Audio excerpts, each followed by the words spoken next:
Okay, I want you to picture a city that's been pushed to the absolute brink. This is Samaria, the capital of ancient Israel, and it's under a crippling siege by the Syrian army. Inside the city walls, things are just falling apart. We're talking about a famine so bad it's led to total panic, despair, and things you don't even want to imagine. The king himself is tearing his clothes, and he's blaming the prophet Elisha for all the suffering. So this isn't just a military crisis anymore. It's a complete societal meltdown.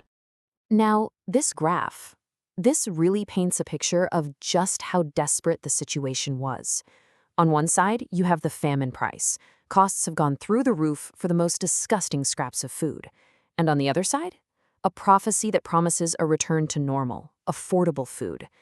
That massive gap between these two bars, that's not just about money. That is the giant chasm between utter total despair and a hope that seems completely impossible. And it's right here, at this absolute lowest point, with starvation and death all around, that the prophet Elisha steps forward. He's not offering some new battle plan or suggesting they surrender. No, he makes this stunning declaration that sounds like it's from another planet compared to the reality everyone is living. And just listen to how precise this is. This isn't some vague, hey, hang in there, it'll get better. This is a specific, measurable economic forecast. Tomorrow, about this time, he's not just promising relief, he's declaring a complete overnight economic reversal that everyone will be able to see for themselves right there at the city gate. But, for the people on the ground living this nightmare, like the king's right-hand man, this promise just sounds crazy. His response is pure skepticism. He basically says, yeah, right. Even if God himself opened windows in heaven and just poured food down on us, this couldn't happen. From his perspective, looking at the hard facts, it is literally impossible. So this sets up this central conflict for the first part of the story. It's a total clash of worldviews. On one side, you've got the prophet, Elijah, whose vision is based on divine assurance. And on the other side, you have the captain, whose perspective is grounded completely in what he can see and what makes rational sense. And Elisha's response back to him? Wow. It's both a promise and a really chilling judgment. He tells the captain, oh, you'll see it happen, all right? You'll see it with your own two eyes, but you won't get to eat any of it. It's this stark reminder that, witnessing a miracle and actually getting to be a part of it are two very, very different things.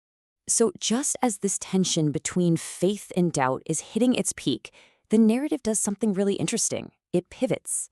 The camera, so to speak, moves away from the powerful people in the palace and focuses on the fringes of society, on the people who have been completely forgotten. We're introduced to 4 lepers. Now, you have to understand, in this culture, these men were the ultimate outcasts. They were considered unclean, they were forced to live outside the city, totally isolated from everyone. They are the absolute epitome of hopelessness in a city that's already drowning in it. Their part of the story begins with this incredibly powerful and, honestly, deeply logical question. While the king inside the city is paralyzed, just falling apart in despair, these outcasts, who have absolutely nothing left to lose, start to reason. It's in their utter desperation that this radical kind of clarity kicks in. Instead of just accepting their fate, they actually map out their options, and this slide shows their thought process perfectly. They realize, okay, if we go back in the city, we starve, guaranteed death. If we sit here, we starve, guaranteed death. The only option that has even a tiny sliver of hope is the riskiest one, to go over to the enemy. And so they take the only path that isn't a dead end. As twilight starts to fall, these 4 outcasts head toward the Syrian army camp. They are fully expecting to be killed on the spot, or maybe, if they're lucky, taken prisoner. Their desperate gamble is about to crash into an unbelievable reality. They get to the edge of the camp, the most dangerous place they could possibly be, and they find nothing. Just an eerie, impossible silence.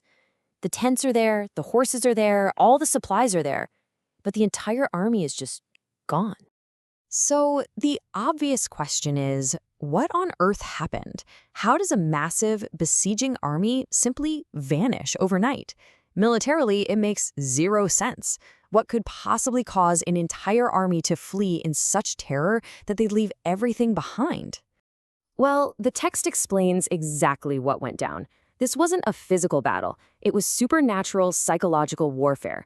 God made the Syrian army hear the sound of a massive approaching force, phantom chariots and phantom horses. They were convinced that Israel had hired these powerful mercenaries, so they panicked and fled for their lives, dropping everything where it stood. So the lepers go into the camp, and for a minute, they feast. They take treasure. They've found their own personal salvation. But then, as they're hiding all their loot, they have this powerful moral realization. They get it. This story isn't just about them. They actually say this to each other. They recognize that what they've found isn't just a private blessing. It's good news for everyone. To hoard this life-saving information while an entire city is starving just a short walk away, they knew that would be a huge mistake. This brings up such a fascinating point. The prophecy was delivered in the king's court, to the people in power. But who were the actual messengers? Who were the unlikely people who brought the news that would save the entire city? And this is one of the story's most profound points. Deliverance didn't come from the powerful or the wise. It came from the most rejected, unexpected source you could possibly imagine.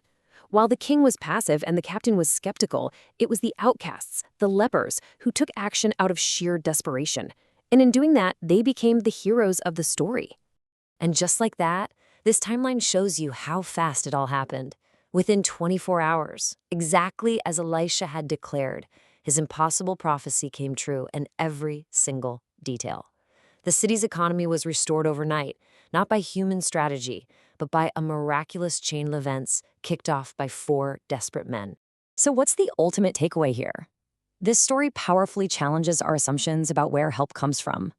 It suggests that in our own crises, when everything seems lost, the solution might not come from the expected places, not from the institutions or the experts. Instead, it might just emerge from the fringes, from the voices we've ignored and the people society has cast aside.